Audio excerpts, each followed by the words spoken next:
Bill Gates on a train. All this and more. It's This Week in Retro. High-resolution color graphics. This land of high technology. The revolution in technology that made the information age possible. Those kids are not afraid of computers. Spectrum Spectacular. Windows on the buffers. The three Bowsers, and no, you Ninten-don't. All this and more coming up on this week's show. Up-to-date news for out-of-date tech. Dave, it's you, it's me, it's Valentine's week. It's So a it is. romantic This Week in Retro special. No, it's not. No, you're not No. feeling the romance? I'm feeling the tension between us, Yeah. Neil. Oh, but tension. no, I don't think we've picked romantic stories, have we? Not that kind of tension, just general tension. Because we don't really like each other, do we, Dave? That's We the problem. do. We do. Well, we're going to have to, because it's just you and me this week. This is the first I know. first show of just you and I. No Yeah. Chris, Just the two of us sipping a 4X, shrimp on the Barbie, listening to us, making castles in the sand. not playing games. So hi, Chris. Hope you're well. Hanging out with Wolf, whatever Chris does now. Hanging out with Wolf's legs, So, hanging out with Wolf's legs. knees up. Yeah. How's your week been? My week's been good. We're actually doing things a bit differently today because we're filming in the evening. We normally film in the morning. It's all my fault because I've got the plasterer in. Which is not a euphemism. No. And he was in early getting started. So we've had to push this back to the evening, which feels a bit different. It feels unusual. I feel a bit more awake than normal. So we'll see how this goes. But yeah, it's been a good week. I had a really good weekend, really good Saturday. The Cave continues to sell tickets really well. So we're getting a fantastic atmosphere every Saturday. And all the half-term dates are up again, and that's selling well. So I'm looking forward to the kids coming because that's always really fun. Excited kids. They don't really run between the museums. They go supervised in a calm fashion between the arcade and the cave and get to enjoy as much as they can in 2 hours, which is nowhere near enough. So they always go wanting more, and they seem to be coming back. So I'm looking forward to those sessions. Had the interview with Jordan Mechner over, it must have been nearly 2 hours, edited down to about an hour and a half. It's a long interview, but I really tried to not ask that question. Tell me about rotoscoping, because he's been asked these questions so many times that It's a good question. It's an interesting story. It's fascinating how he did it. But yeah, it's been done so many times. Now that should be public by the time this is broadcast. it will be. Yes. So patrons are watching it now. Yeah. It'll be public and hopefully people enjoy it. I always say to you, Dave, they're not the most popular videos on the channel, but they're some of my favourite, and it just feels like you're capturing a little bit of histree talking to these old developers. Yeah, they're some of my favourite episodes. Those and the Trash to Treasures. I think everybody likes the Trash to Treasures. But these interviews are because you don't blow your own trumpet, but I'll do it for you. You spend a great deal of time doing research before it. You don't just ask the soft questions that they get asked by everyone else.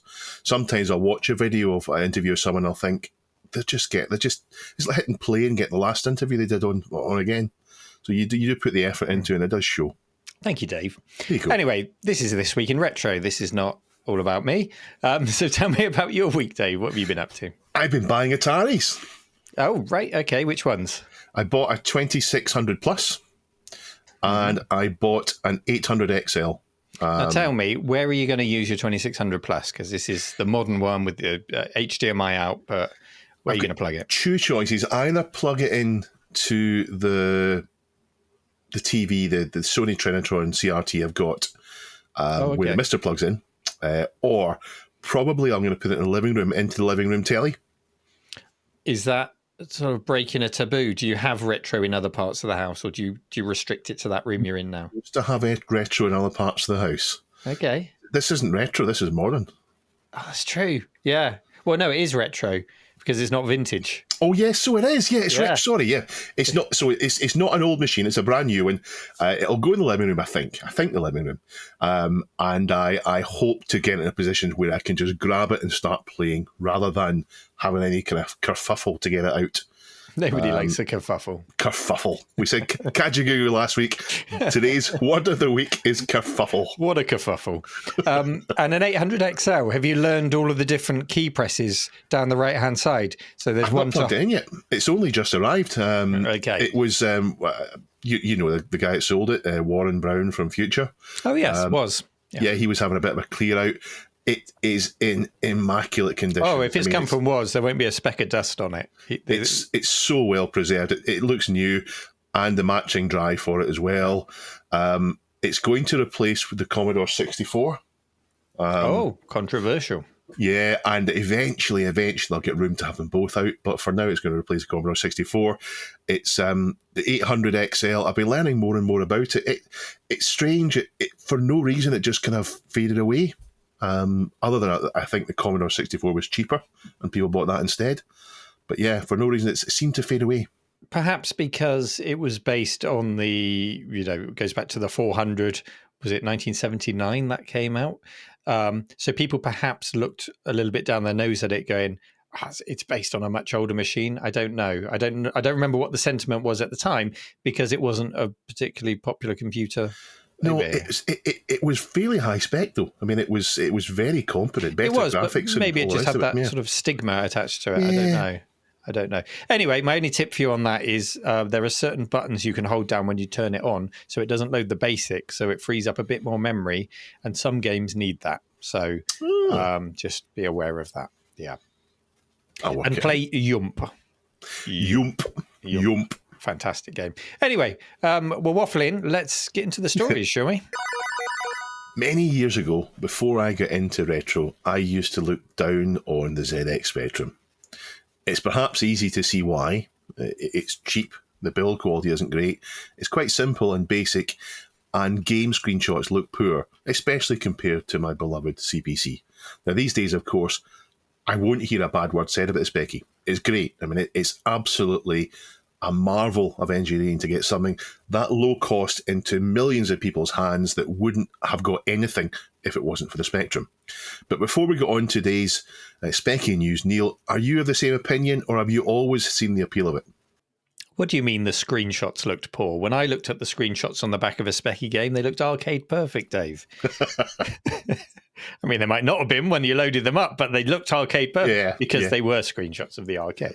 Anyway, as a kid, I had friends who had Spectrums. I never thought of the Specky back then as being cheap or even less capable. It was just a different device, and I would enjoy it. I would enjoy at the friends' houses who owned the Spectrum. Games were fun to play. There wasn't really a class divide of any sort. It wasn't a case of Spectrums are for the poor because they're cheap, or friends of all backgrounds had Spectrums. The appeal was that a lot of people had them. Lots of software was available. Lots of friends could be made around owning one, swapping games and enjoying them. Now, like you, I had an Amstrad CPC, so my circle of Amstrad CPC friends amounted to about 3, including myself. I was easily outnumbered by the Specky owners. So that was a big part of the appeal. You know, I hesitate to say community because a lot of us were kids then. It was just friends. A lot of friends had Spectrums. I think I've said this before, but something strange happened in our street where everyone got an Amstrad for Christmas one year. So that's all anyone had. Oh, right. Even though you were, near to the Spectrum factory, the Timex factory. Well, not really. It's maybe not near. Dundee. Other side of the country. Scotland, Dave. Scotland. Yeah, everyone knows everyone in Scotland. There's only 4 people here. As chance might have it, there's 2 stories submitted this week about the Specky. The first is a very short video. It's of a 48K Spectrum controlling an industrial robot arm. Thanks, Indigo Prime. And if you're not watching the video version of our show, you're on the podcast, then imagine the kind of robot arm you'd see on an assembly line. The Spectrum's using a basic program along with an RS-232 expansion, a serial port, to control it. There's even a Sinclair rainbow on the side of the robot arm, and it's playing the operator at noughts and crosses, although of course he's having to make both sets of moves. The second submission on the Spectrum is on ray tracing, and thanks to Unique Ask 2800. Now, we're probably used to seeing ray tracing these days on games like Doom Eternal and Cyberpunk 2077. It's a graphics technique which models the way that light reflects, and it produces a much more realistic image. and in many cases a particularly striking and beautiful one. Now, for years it was a thing used for art or for showing computers off. These days, though, graphics cards are powerful enough to boil water, but they can also do it live, giving us graphics that are more convincing and better than ever. I don't actually have a card that can do it, but I think, Neil, you do have a ray tracing card. Have you bothered to play a ray tracing game on it? I do. I have a GeForce RTX 3090, so that's sort of top end or high end of the last generation, because we're into the 4000 series now.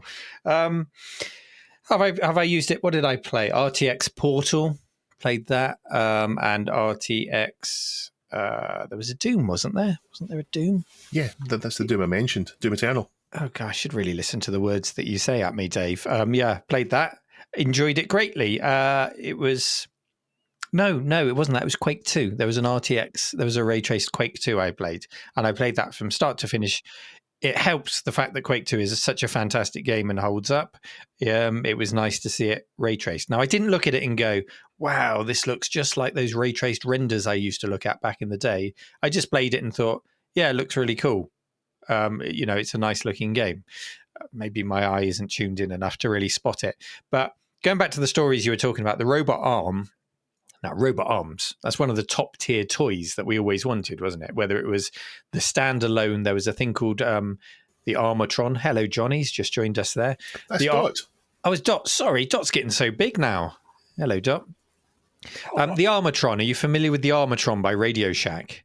It rings a bell. Yeah, is that a plasticky thing? Plasticky toy with two little joysticks and like a little nuclear waste canister that you've got to make it pick up. That's standalone.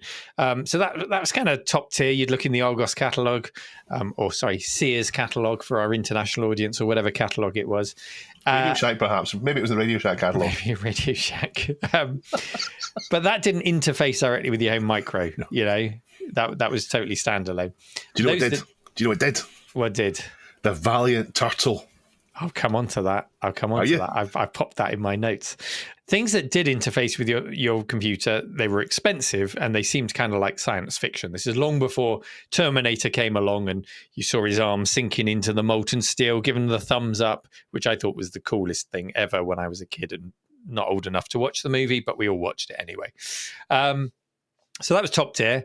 Then comes something like the Omnibot, a great big robot, which LGR actually covered recently on his channel. We've got one at the cave that greets people in the gift shop. I've had the last two episodes where my stories have been lists, and suddenly I'm making a list within your story, Dave. So I am sorry about that, but I'm not sorry. The Valiant Turtle I would probably put above Big Track, wouldn't you? I think so. I remember it, and I remember being amazed by it. I don't think there was very much to do with the Valiant Turtle if you had it yourself at home, but seeing it at school and watching it do that stuff was amazing. Just the idea of typing something in the computer and have it happen in real life.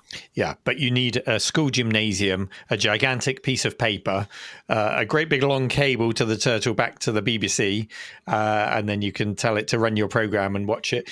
And the pen will come down, and most people listening but just will know what this is, but just in case you don't, it was a robot that looked like a turtle that carried a pen, and you would use the command pen up to lift the pen down to put it down, and commands like right 90 to turn right 90 degrees, forward 100, and then it was there a command to work out where the pen was? Pen is, maybe, I can't remember now. There must have been, but basically it taught you basic programming. So you would tell it to draw a pattern, and then you would tell it to loop, and then 99% of us would watch that happen on a screen. But if you were really lucky, your school had one of these physical turtles, and it would draw it out on the gymnasium floor. Rich kid stuff, top tier stuff. And then for most of us, we didn't get that. We got something like the Tomy Mr. Money, which was like a little money box, and you'd put your coin in his hand and he'd gobble it up. Do you remember that? That was sort of the tier I was on. Or the dancing Coke can, or the dancing flower. That was more early 90s, wasn't it? Which incidentally, I looked those up this week because I thought I wouldn't mind putting some of them in the cave. £100 easy for each of those. More if you want one boxed. So that browser tab was quickly closed, but there you go. So robots, ray tracing. The buzz about it now is gaming, RTX cards, all seems very modern. But ray tracing has been around forever, Dave. lovely guy, Ray. Had a pint with him just last week. But sorry, where's Chris to rein us in? But yeah, the first ray traced image was produced by a chap called Arthur Appel in 1968. I'm probably saying that wrong. Appel. And Apple. Did he not make a computer? Appel. Close enough. But him doing that was based on concepts which were far earlier. So the ZX Spectrum, thoroughly modern by those standards. It should be bashing out real-time ray tracing with ease, surely. My first experience of ray tracing would have been on the Amiga, as would many other people. There's the Juggler demo is the obvious one to shout out. Written by Eric Graham using Sculpt 3D, which I think he also wrote with the help of his wife, Catherine. Wasn't real-time ray tracing, of course. This was rendered. It was saved into a .anim file, I think it was, and played back. But it was stunning nonetheless at the time. I can't say I remember seeing ray-traced teapots or jugglers on the Specky. Did you, as an Atari ST man, did you have the equivalent of the ray-traced juggler? What did you have? We had ray-tracing demos. There was ray-tracing stuff from cover discs. And that allowed you to, I'm sure there was parameters you set, and then you would go away and come back a long time later and it would have drawn it for you. Because there was nothing about the Amiga that said, oh, I can ray trace and the SD can't. It was pure rendering processing power. Didn't. What the Amiga could do was display that then in ham mode, a nice high resolution migraine inducing mode, unless you had a decent monitor. But there was nothing to stop any other system, as is the case with the Spectrum. It's just nobody was mad enough to make a ZX Spectrum do ray tracing. Well, now that someone has done it at Spectrum, I can't say if it's the first time. I want to say it's the first time, but I don't know. But maybe. It feels like it would have been tried. Yeah. It does. If you read the article on the register, though, you can see the detail increasing in each iteration. And with the final result, they've managed to turn 3 circles into 3 spheres with shading and depth. And the end result is that even for the basic display of a Spectrum, you've turned something that really does look as if it's incredible what it does, with dithering and all the rest of it on the screen because of it. It's amazing. And I've done a little bit of reading on it. I went down a little bit of a Wikipedia rabbit hole, and it's a concept first used in the 16th century from an artist in Germany called Albrecht Dürer. And then it got all sorts of complicated, too complicated for me, woodcuts and all the rest of it, and diagrams. So I'm afraid I'm stuck in the 16th century. I do remember, though, on the ST, I remember there was something in the Amstrad that wasn't ray tracing, it was drawing a landscape. And it reminded me of that. You gave it parameters and the Amstrad would slowly draw this landscape, and it was really impressive. The ST did it with ray tracing, with balls and spheres and mirrors and stuff. I mean, the Amiga had like Vista to draw landscapes, but that wasn't I don't think that was ray tracing, was it? Sounds a similar kind of thing, though, perhaps. Yeah. But in my mind, the image was almost more real than real. It looked as if these spheres were made of that lovely wet paint. You know, wet paint has that really vivid, shiny texture to it. Amazing. And in modern gaming, though, it's happening at many frames per second. So while it does turn your PC into a space heater, it gives lovely results. And you may not notice the ray tracing when you're playing. It just helps you convince that things are real, more real than they were without it. Remember, though, you don't need to have a ray tracing GPU like Neil's to see it. If you want to see ray tracing in modern games, you can just look at a video on YouTube. I was just looking up Vista Pro to see if it was a ray tracer, and it says Vista operates similarly to a ray tracer. It doesn't say what it was. It just says it's similar to a ray tracer. In other words, it takes lots of time. It takes lots of time, yeah. On a stock 68,000, it can take several hours to generate the landscape. I remember doing that. And the most famous use of it was in the opening credits of the Chart Show, with a silver spaceship flying through a series of valleys. Do you remember that? The ITV Chart Show? Tell me about Babylon 5, though. I think you have to. Oh, is that the law if you're going to talk about 3D rendering in Amigas. Yeah. Did you know it did Babylon 5? I think it was only in the first series. Yeah. Then I got PC in. That's the Atari comeback, isn't it? Yeah, but it was only the first series. The humble Spectrum, though, took 17 hours to generate the final image.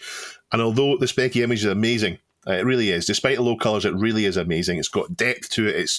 It does. And I also love that the final high quality render on the Spectrum has color clash, as you can see the attributes on the screen. Of course it does. It's a specky. It's going to be there. There's no way for it not to be there unless you're doing black and white or something. But I actually think that adds to the charm. You look at it and you're in no doubt that's ray tracing on a ZX Spectrum. I like that. So maybe what these two stories show is that the big leap was getting a computer into the hands of the masses, even if it's a really simple one, rather than all the leaps that have come since. During that story, I told you a command to use in the Valiant Turtle. What was that command, Neil? That command was pennies.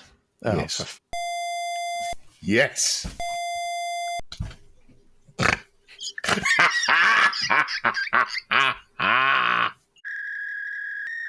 Did you know This Week in Retro is sponsored by who, Dave? Oh, what's that you've got there?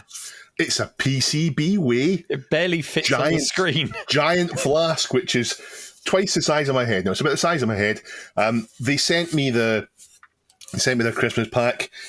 Some good stuff in it. So the mouse mat is all sticky in the bottom, so it stays put. And there's a keyboard thing and this giant thing, which will hopefully encourage me to drink more water. Which you're so pleased with yourself. We've got a sponsor in PCB Way, and they've sent you all of the guff, and you're loving it. You're loving all of it. Yeah, PCB Way are a manufacturer who make PCB ways, of course. Ways of PCBs. They'll do metal manufacturing, metal 3D printing, milling, 3D printing, all sorts of things. Shared projects as well. You can have a look at. Happy New Year to them as well. Happy New Year. We're well into February, Dave. But Happy Chinese New Year. Yes. Keep up, Neil. Neil. Quick today. You're very quick. Oh, guys, it's the evening. This is it. We normally film in the morning. Thank you very much for sponsoring us. Thank you, PCB Way, for helping to make the show possible. PCBWay.com. Say it one more time, Dave. PCBWay.com. There we go. They'll pay us now. Yeah. Legacy systems found to be running in unexpected places is always guaranteed to bring a smile to our old faces. And the latest example was posted to the subreddit by our friend Dr. Local. That's reddit.com/r/thisweekinretro. It is that. Yeah, it is that. www is optional. Spotted this week in Germany was a job vacancy for their rail network. But the unusual part about this posting was that they want someone with Windows 3.11. That was Windows for Workgroups, wasn't it? And MS-DOS experience. Windows 3.11 for Workgroups was released in November of 1993, making it 30 years old. That's right. My maths does add up, doesn't it? 30 years. Yeah. 31 in November of this year. And the version of DOS isn't specified. So let's just say 6.2 as it came out September of that same year. I think 6.22 came out in 94. So it's going to be probably around about there. Now, the lucky employee, whoever that may be, will, according to the article on tomshardware.com, be in command of a system as powerful as a 166 megahertz PC with 8 megabytes of RAM. Can you imagine it, Dave, in 2024? For a system that ran Windows 3.11, that would be very powerful. It would be very powerful, yeah. Yeah, you'd be into Windows 95, maybe. Oh, yeah. 98, maybe. On 98, yeah. 98 would run comfortably in that. God, I mean, if you can ray trace on a Spectrum, imagine what you can do on that kind of spec PC. So those in the know think that it's... Minesweeper, yeah. Those in the know think that it's quite likely... that these systems that they're talking about that are running things on the train network are probably not due to be retired until 2030. So they've still got 6 years to put in. Now, it's a classic case of if it ain't broke, don't fix it. But honestly, that's never a good case to make if it comes to business critical or public facing systems. If someone can hack it, if someone can put rude words on it, if someone can stream video to it, they will find a way. They will find a way. They always do. The article speculates that this is a customer information system, highly unlikely to be connected to the running of the trains. It's not confirmed, but I mean, I would hope that's the case. And just in completely unrelated news this week as well, we had another story submitted about Japan, who have announced that you can no longer submit certain applications on floppy disk.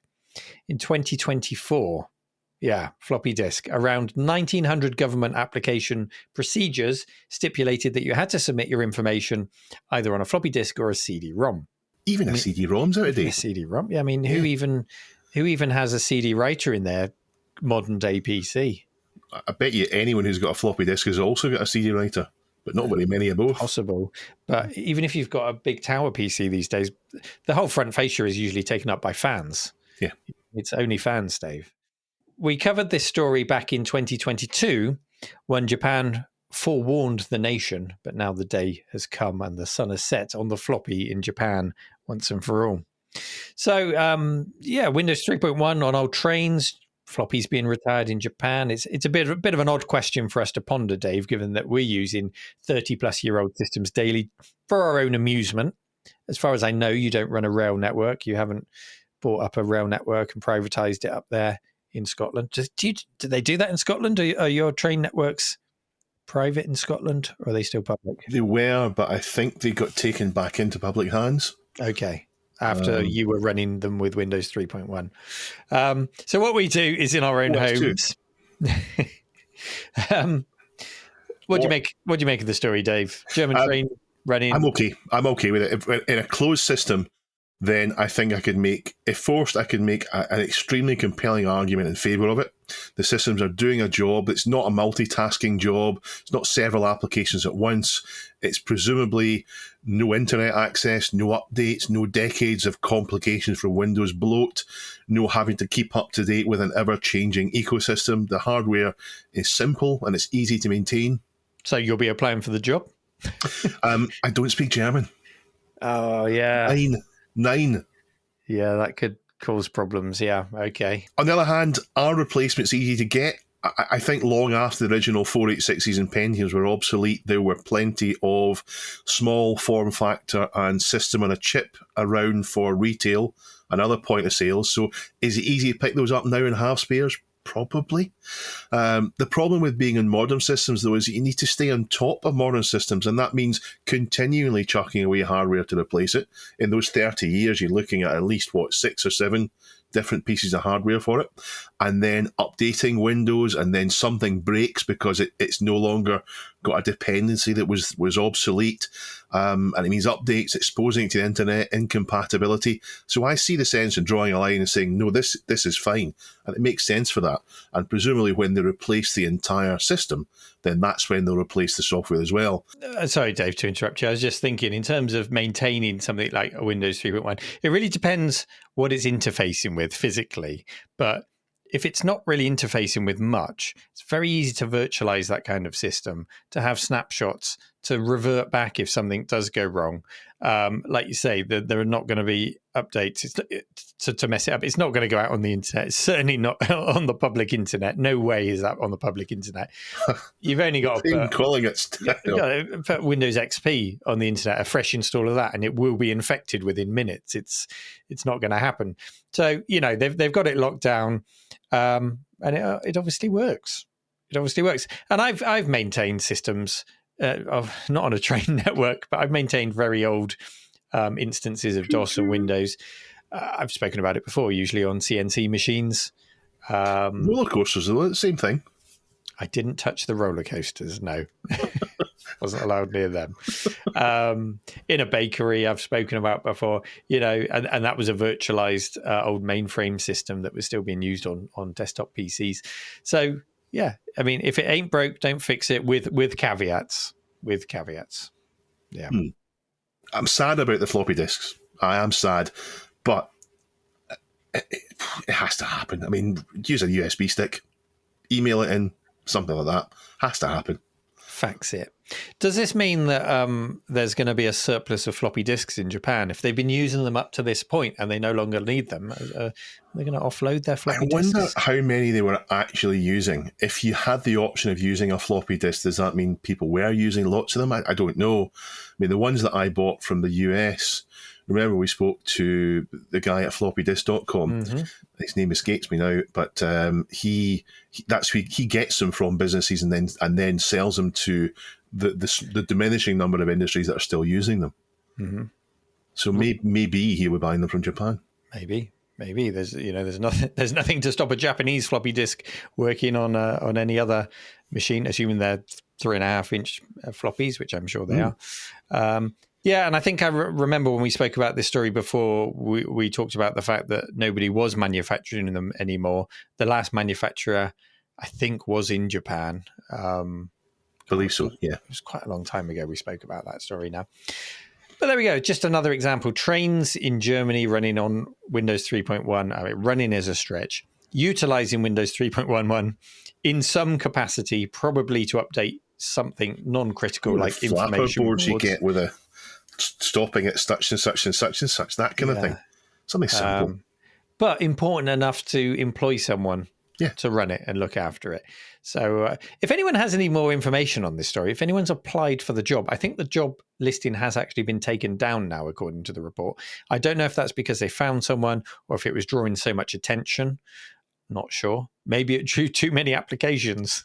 Imagine that. So if anyone's got the inside track on the German train story, sorry, Dave, please let us know, because we need some scoops on this show, don't we, Dave? Yeah. Scoops would be good. Right, we need some informants. Yeah. People on the inside. How do we find these people? Not insider trading, insider information. Do we need to go on the dark web to find these people? Where do we find them? I don't know. Can you do that from Windows XP? We'll think on it. But if anyone wants to be an informant, just put a message on our subreddit, reddit.com/r/thisweekinretro, and say, I don't know, I'm from Microsoft and I've got the inside information, whatever you want to tell us. I'm from the German train company. Anyway, going off track, Dave. You've done that joke.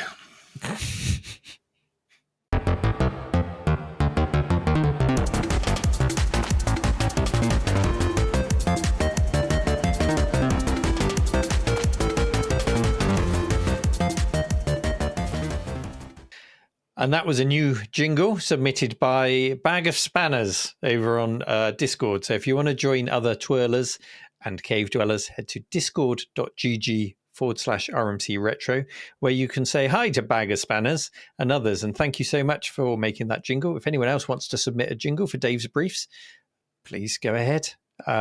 Stick it on the subreddit or stick it in Discord. And it's pretty much guaranteed to appear on the show. I mean, we had Hoffman's jingle last week, didn't we? Yeah, that's the standard you need to beat.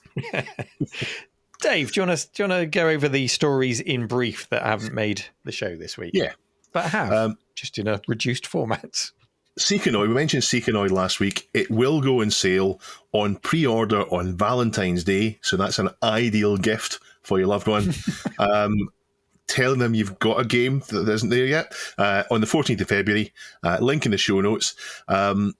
New exciting Atari stuff. Thank you to Pajako. So the 2600 plus launch seems to be successful because they've now announced new products coming out for it. So the 2600 Plus is a relaunch of the classic Atari VCS. It does take original carts, and it's in a slightly smaller form factor, and inside, of course, it's a system and a chip running an emulator. But they've come up with 3 new carts for it. Now, it is, although it's a 2600, it's also compatible with 7800 carts. So the 3 new carts are Ninja Golf, Food Fight, and Fatal Run. And I don't know them too well other than having a quick look on YouTube, but they are well thought of games. My first cart arrived the other day, Mr. Run and Jump. And how come I can order it and get it delivered the next day, but there's still people waiting for their pre-order Atari? Go and sort that out. It's nice to get a big box for the cart, though. It's nice to get it in your hand. That's the whole point of that. So I'm pleased, Neil. I'm pleased that that's been successful, and I'm glad they brought out some new things for it. Accessories, a new 7800 style gamepad, which I wondered if you need that for these 3 new games, because it's got 2 buttons. There's a pair of paddles for it as well, sold on their own, and they might be a worthwhile buy for things like Arkanoid and Mister and so on. I'll need to investigate. Don't forget the optional DB9 they call it, extension cable that Atari will sell you for £10. I bought 2. $10. Sorry, $10. I bought 2. Yeah. Did you spend $10 or did you buy them for £3 elsewhere?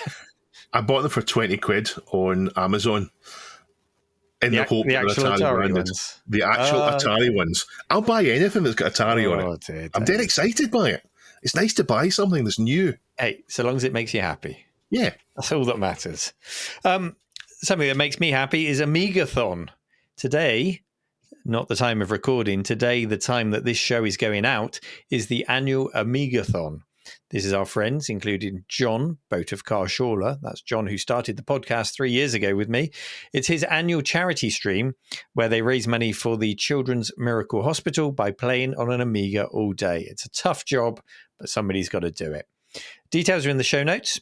So when you're done here, go and join them. It may well have started by the time you've listened to this. Is it over on Twitch, Dave, that they do it, or is it on Twitch? YouTube? And it might even be on YouTube as well as Twitch, but certainly Twitch. So whatever you're doing with your day, get them on in your ears. Thanks to our very own Duncan, actually, for reminding of this. It starts at 8 a.m. local time, which is EST, or if you're not local, that's 1300 Zulu, 1 p.m. GMT. A while back, we covered the Embracer Group buying up lots of games and trying to create the world's biggest retro collection. We weren't too happy about it. I don't think we felt it was a bit supervillain there, a bit kind of, what are they really doing? Were they in the Scandies? I can't remember now. Yes, they were. Yeah. So this is the same Embracer Group that are now in hard times, laying off people and cutting back on games, modern games that aren't successful. So that makes me wonder how volatile things are and how safe something like that is with a company like that rather than in some kind of charity ownership. Makes you wonder what the end game is, because so just as I said that, the end game is the last one that they buy before they fold. No, what is the end game is buying up so many so rapidly, spending a huge amount of money, and then to mothball them? How do you sustain that cost? Are you creating a museum for people to go and look at them? Are you saying we're going to have it for 5 years and it's going to go up by X% and then we're going to sell it, Mr. Bank Manager? That's why you should give us the loan to do this. I don't know. To be fair, the turnover they have, though, I mean, they're massive. The turnover they have probably means that the retro they're buying isn't significant compared to their total turnover. They had loads and loads of studios under their belt, though. Oh, I see. Yeah. I forgot there must be a billion or more turnover a year there. Yeah. Doom on Bacteria. Will it run Doom? Well, apparently Bacteria will. We're not going to run another Will It Run on Doom story because we've had quite a few of those lately. But this was tempting, thanks to Plum Creek, who submitted it. I don't think the frame rate is particularly good. But yes, Bacteria will run Doom. And if you want to find out more, go to our subreddit and follow the link. JJ Lone tells us that Cinemaware titles have been bought by Nordware. So maybe more remakes on the way. I've not looked into it at all. Cinemaware made some fantastic 16-bit titles. I think they certainly started on the Amiga. Did they finish on the Amiga as well, or did they move to PC and drop the Amiga? They were on the Macintosh. Things like King of Chicago was on the Mac first, and then had a bit of a makeover when it came to the Amiga. What was the first, though? Was it Defender of the Crown? Was it? Was there something? That was the first Amiga game they did. On the Amiga, yeah, but they may well have done something before that. I didn't know that. But, I mean, classic games. Some of them I think would translate well to VR. I mean, can you imagine playing Rocket Ranger in VR? That'd be fun. Wings in VR. That would be fun. The games were special. They, as the name of the company implies, they were heavily cinematic themes to them. They wanted to give you a cinematic presentation of them. So maybe they can do something that would bring the magic back these days to compare to modern gaming. I don't know. And there have been remakes before, but the thing is, Cinemaware titles originally pushed your machine to the limit. It felt like you were really seeing your machine do everything it can, whereas remakes of their old games on a DVD running on a modern PC, it can still be fun, but it sort of loses a bit of that magic when it's not pushing your system to the limit. Maybe that's just me. It's a bit like Seventh Guest. I mean, the Seventh Guest was great at the time because we'd never seen it before, and now it's not quite the same. Pre-FIMS, is that how you say it? Pre-FIMS, Bare Bones 64 has landed. I think this was an empty C64 shell for a modern computer with a mechanical keyboard in it. Rings a bell. We might have talked about it. It certainly doesn't sound like something I've not heard about before, but that's a Kickstarter, and they've finally started to land. So there's pictures of that in the subreddit. Looks very nice. There's loads of different colours available. I'll be interested to see what people fit in it. It's not a full normal keyboard though, so there'll be some workarounds needed there. Yeah, so those are some of the news stories in brief. If you want to, if you're feeling bored and you just need some retro news, head over to our subreddit, reddit.com/r/this week in retro. Have a browse, submit stories you think we might be interested in, participate in the question of the week. And of course, if you really enjoy what we do, where do we go, Dave? We go to Patreon. Patreon.com / This Week in Retro. This Week in Retro. Any new patrons this week? Or patron.com. How would you pronounce it, Neil? Patreon. Any new ones this Is it week? Hack? Yes, there are. Are you stalling for time while you look up the list? Would I stall for time? Yeah, I feel like you're stalling for time, Dave. Thank you very much to Ian and to Lee for joining as patrons, supporting us. Thank you very much. Is that two people or one person? That's two people. That's Ian, not... You know Ian. Ian's been on the show. Ian Lee? Yes. Yes. But you said Ian and Lee. Oh, yeah. Ian Lee and Lee. Oh, okay. I normally just say the first name. I don't want to. But normally just say the first name. So Ian and Lee, or Ian Lee and Lee. Thank you, and guys. Ryan. And Ryan. Lee Ryan. If you become a patron, thank you very much for joining us. To Ian and Lee. Ian and Lee. Even if you're a bit of a console noob like me, you've probably still heard of Bowser. Who? Bowser. Bowser. How do you pronounce it, Neil? Bowser. Is it Bowser? Yeah, Bowser? Okay. Yeah, Bowser. Yeah. He's some kind of turtle demon and he doesn't like Mario. He first appeared in Super Mario Brothers game. Now, that's the one that came out on the NES, and it's not the first in the Mario series, but it's maybe the most iconic of them. It's the one that everybody seems to know. You're jumping about the place, going from left to right, usually eating mushrooms and bouncing in cute things' heads and trying to get your Princess's Peach. Well, it turns out that Nintendo have their own enemy called Bowser, a guy called Gary Bowser, and he's not had a very good time of it at all. In fact, he's not a turtle demon, he's just a computer programmer in his 50s from Toronto in Canada. And thanks to a submission of a Guardian article from Christ of Why Don't You this week, I've been learning all about him. The Guardian article is written about him almost a year after his release from prison. And yes, it does turn out that people do go to prison for software piracy, something I remember as a kid being threatened with by melodramatic fast ads in magazines. Federation Against Software Theft. Fast. Gary's history is much like many of our own, tinkering with computers and electronics from an early age, fascinated by them. He, though, went on to run an internet cafe for LAN gaming and repairing hardware, and then about 15 years ago moved to the Dominican Republic and made contact with a group called Team Executor. That's how it happens, Dave. Internet cafes. It's a slippery slope from there. Executor spelt with an X, because that's cool. Because they're not noobs. This is a for-profit group that produces devices to bypass copyright checks on Nintendo gear like the Switch. Now, he says he was only being paid a few $100s for help on their websites. And in the middle of the pandemic... What was that noise? That was, yeah, I'm not entirely sure I believe that. Okay. In the middle, that was a plausibly deniable, legally acceptable way of saying he's lying without saying he's lying. Okay. Chinny. Yes, Chinny reckon. In the middle of the pandemic in 2020, he was woken at 4 a.m. with rifles pointed at him.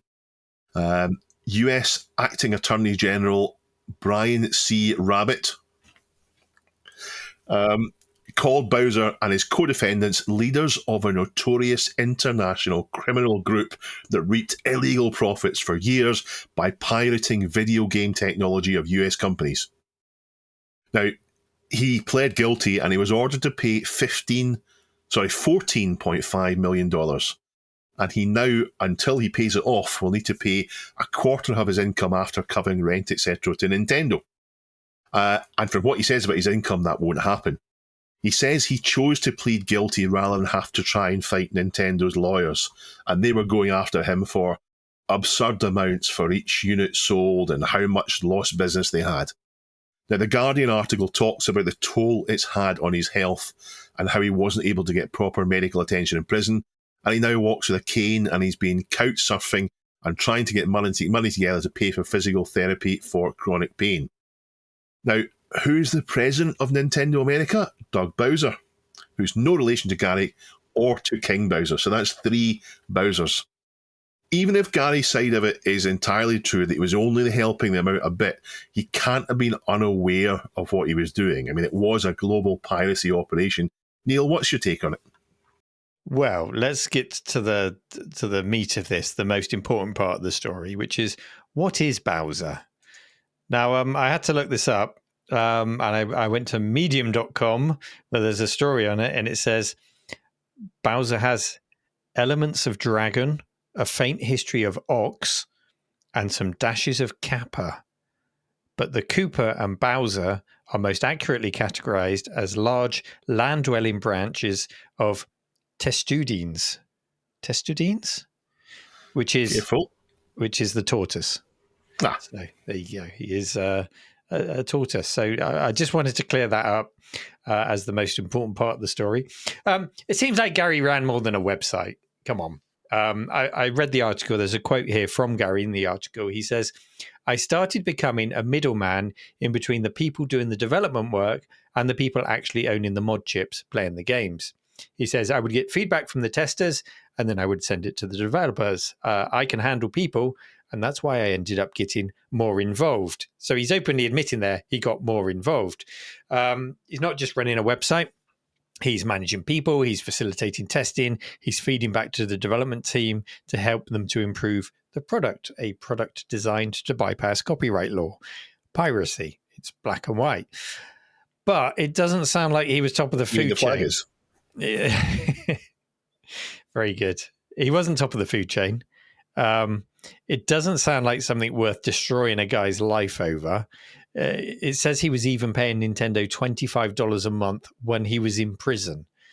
Now, I know we have to be accountable for our actions, but it doesn't seem humane to me. He's done the time. You know, you do the crime, you do the time, let him get on with his second shot at life and hopefully do better for himself. But that's obviously falling on deaf ears at Nintendo. Yeah, on the one hand,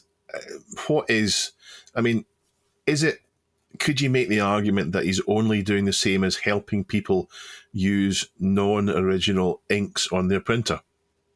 Is it kind of like that, these mod chips? What if someone wanted to make homebrew games for their console? Would they need to have his devices?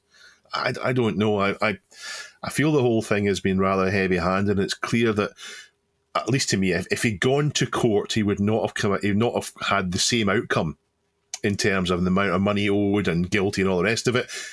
And I think he's said yes to it because he's thought, do you know, it doesn't matter how much the court says hello, it'll still be the same outcome for me, 25% of what I've got until the end of my days anyway. So I can see that. But I just don't... I feel that the guy at least started out like one of us. I could have seen myself maybe 25 years ago getting involved in something like this in small ways and slowly over time doing a bit more. And he's ended up with his life ruined by it. Yeah, I'm not arguing that he hasn't done anything wrong or anything like that. No. I'm just left confused as to how does that punishment facilitate any kind of rehabilitation? He is forever guilty. He is forever punished for the rest of his life. And so there is no incentive for him to perhaps even get a well-paid job. the incentive for him is to either hide any kind of income he gets because he's just going to lose it all, or just not earn anything at all, which it sounds like he's doing. That's what he's decided to do. Yeah. Not necessarily intentionally. There's health issues there, but why bother if it's all going to be taken away from you? It's only going to push him deeper underground. I remember the story we covered. It was Dominic Diamond before he got into Games Master, and Dominic Diamond was covering the piracy in Scotland, and I remember us talking about the piracy adverts and the figures that they used to produce about lost revenue. They used to calculate the full price of every pirated game that they found, and they would say, we seized £4 million of software, and they didn't. And that's the kind of figures that it feels as if this guy's been charged with, and it's stuck. And it was always at the time, at no point in my life did I ever look at the figures they were quoting about lost revenue and piracy and think to myself, that's a real figure. It was always ridiculous and overstated. They are absolutely making a scapegoat of him. Yeah, you're right. I mean, if you found a pirate with 100 copies of Turrican 2, for example, well, if he doesn't sell them, he's just going to copy something else over the disc. It doesn't mean he's taken away 100 sales. It doesn't mean everyone who bought that copy of Turrican 2 would have gone to a shop and bought it anyway. Yeah. It's just absolute madness. But, there is enough logic there to put it in black and white and put it in front of a judge and say, there you go, and scare someone into, what could have been an even worse punishment, I guess. I don't know. I mean, the business itself, I can understand why Nintendo felt they had to crush it, because if people could stop buying software for the Nintendos, they would. We saw what happened with the Atari STs and the Amigas. People pretty much had the option to buy software or not, and they didn't. Do you think they would have done it to him if his name was Mario? You would think that the head of Nintendo in America has the same surname. You would think he would say, come on, that's enough, just let the guy off. And that's what I would like. And I'm sure Nintendo are watching this right now. So Mr. Nintendo, let the guy off, say, okay, enough's enough. He's been to prison. He's been in prison for over a year. We've just about ruined his life. Let him get his life back. Just say, no, we'll take our claws out of the guy and let him go on with things. That's enough. Show a bit of compassion. Have you got a hashtag for this campaign, Dave? Play more in 24 is a hashtag. Free Gary. Free Gary. Free Gary with every purchase. There we go. Time now for our community question of the week. So last week's question was all about Krusty the Mac. Krusty the Mac has had enough torture for a lifetime, but we've all had tech that made us suffer. And now it's time to even things out. What bit of tortuous tech are you going to punish? And what is your method of punishment? It's a little bit evil this week. And I have an inkling as to what piece of tech might be high on the list, but let's see, shall we? So Dave, have you taken it out of contest mode? Drum roll, please. I thought you like to do that. You like to do that, don't you? Hang on. Duncan, drum roll, please. Dave, take it out of contest mode. Oh, okay, hang on. We've really longer drum roll. That is a long drum roll. Can I get trumpets as well? You're a trumpet. Contest mode is being disabled. And our top answer, school BBC micros. Yeah, from Prefim. 10, star motor space 0. 20, star motor space 1. 30, go to 10. Kills the tape relay in the Beeb in no time. Was a popular high school, and he's put in quotes, jape, back in the day, which would incur the wrath of our computer studies teacher. On reflection, it was all rather stupid and no doubt expensive for the school to remedy. I'll shut up now. I love it, but you're not suffering. You're making someone else suffer using tech with that answer. So I think a suitable punishment should be distributed to Prefim for all of the torture that he put his teachers through. Antiques for Geeks says, PC load letter. The bane of the HP LaserJet 4s in the labs at university, even when you had checked that you had sent the print job correctly. Not sure what punishment could be meted out. The damn things were built like tanks in comparison to modern HP kit. So it probably caused more damage to the brickbats hurled at them. Instead, and in the public interest, maybe Neil could add a high-security printer rehab annex to the cave where laserjet designers can live out their lives, kept safe from menacing society and reflecting on what they've done. LaserJet 4's bomb-proof. LaserJet 5s were good as well. In a very odd twist, when the LaserJet 4 did break down, which was normally it didn't break down. Normally it just needed cleaning. All the rollers, it'd been going for so long, you would sometimes need to apply a bit of IPA or something to the rollers so that they would grip the paper again. They've got so old and dry. But the printer maintenance guy who used to do that at a housing association I used to work at in, the year 2000, I think it was, 1990, maybe just before then, also happened to be a CRT television repair tech in a previous life. So when I got my first arcade, he's the man who came and recapped my arcade. The printer guy recapped the CRT, and it looked gorgeous. So there you go. I met him over a LaserJet 4. It reminds me of Office Space. Yeah. Smashing up a printer. Yep. Brixton Rifles. Brixton Rifles? What's Brixton? Is Brixton Rifles a song? You're thinking of film? Eton Rifles. Ah. Paul Weller, yeah. I used to work in a game station. Hope you didn't get fired. Oh, that was Game. That's not the same thing. Yeah. Used to work in a game station in the early to mid-2000s. Some of our regular customers appeared to have a slight aversion to maintaining personal hygiene. And one of the crustier, good word to get in, folk once brought in his original Xbox to trade. We were never allowed to refuse a trade-in, but this console was filthier than anything I've ever seen in a Trash to Treasure video. Another good thing to get in. And the smell it emitted when the fans kicked in during testing can never be forgotten. It worked, though, so we had to take it and give the man his credit. Oof. None of us in the store wanted the job of cleaning it up, nor could we bring it upon ourselves to sell it to some poor, unsuspecting soul.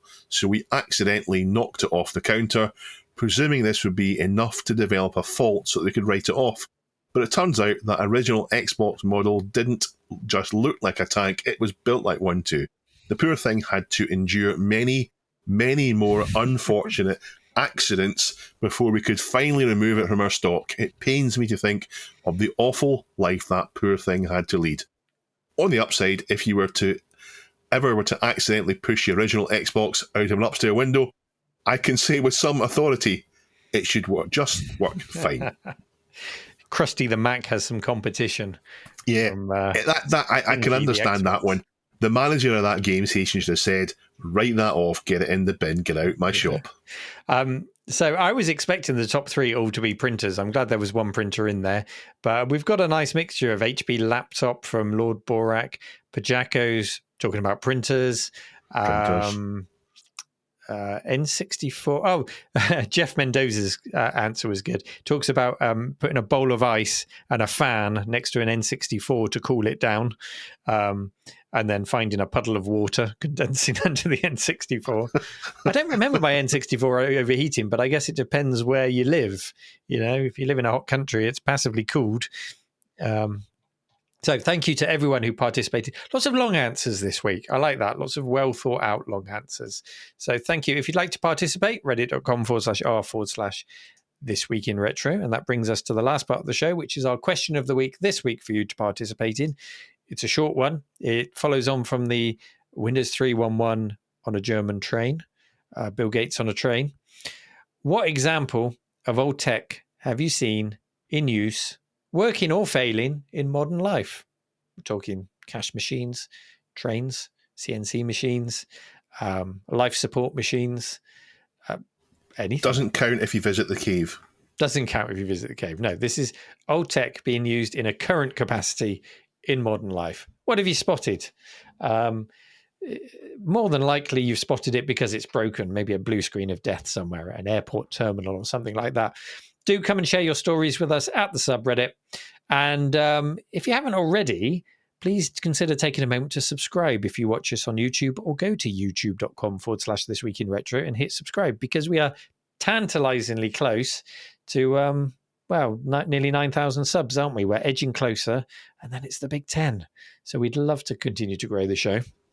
How the other way you can help us grow the show is by, apart from telling people about it, it's by putting a review on your podcast platform of choice. Please do it. Please put a review in. It's the only way that podcasts get recommended to people that have not heard of us, and that would please us immensely if we could see your reviews. Okay, we hope you enjoyed the show.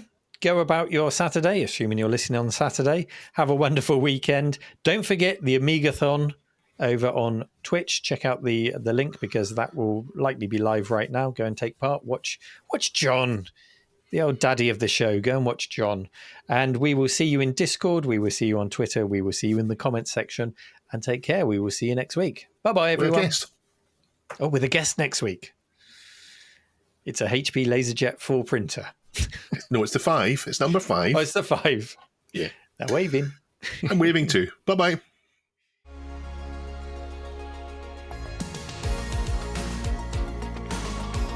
This Week in Retro was presented by Neil from RMC The Cave and Dave.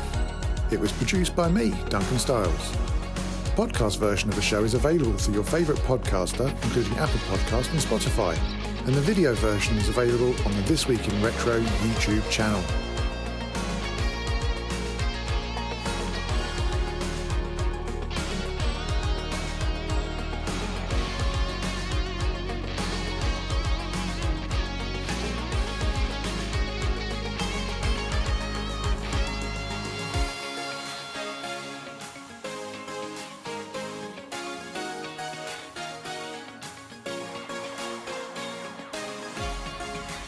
Join our community subreddit at r/thisweekinretro to suggest and vote on the stories we cover on the show. If you watch This Week in Retro on YouTube, please give us a like and subscribe to help us reach new viewers. If you enjoy our show and would like to support it, then please check out the link to our Patreon page in the show notes or description. Thank you for listening, and we'll see you next time for more up-to-date news for out-of-date tech.